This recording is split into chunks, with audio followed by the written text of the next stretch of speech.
ang mga nakatira sa isang resettlement site sa Pasig nang yumanig daw ang isang gusali doon kaninang madaling araw. Nangamba tuloy sila sa kanilang kaligtasan. Pero ang giit ng City Engineers Office ng Pasig, maayos ang kondisyon ng naturang gusali. Nakatutok si Lay Alves.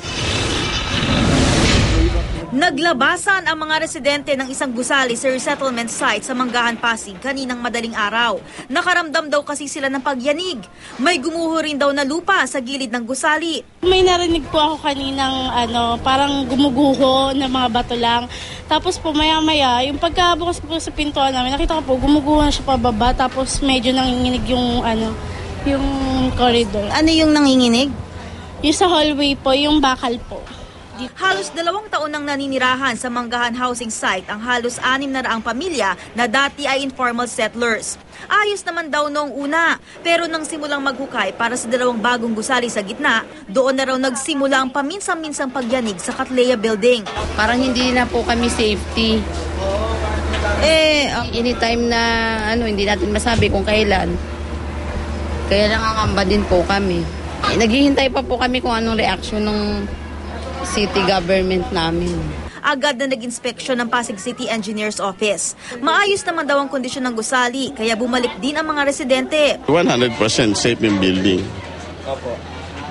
Dahil wala naman nakikita ang mga vital signs na nasabi na gumagalaw o nag-detail yung building.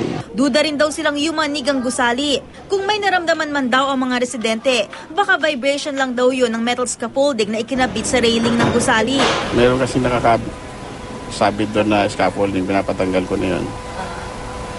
Dahil yung time na merong nag-erode na portion, siguro yun may karoon ng effect doon sa railings. Pero yun lang yun. Yun lang yun.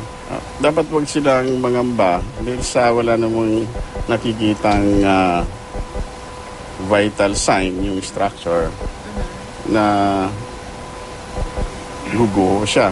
Maging ang kontraktor ng gusali, tiniyak na matibay ito. Nasa 7 metro nga raw ang lalim ng pundasyon nito. Wala namang problema yan kasi itong ating retaining wall ito matibay po ito. Almost 8 meters, 7 meters po itong ating Gano'n po ba kalalim yung pundasyon? 7 meters po yan. Matibay po itong ating ginawa dati dito. Ang gumuho raw na lupa ay sa ibabaw na bahagi lang at tatambakan na. Lay Alves, Nakatutok, 24 Oras.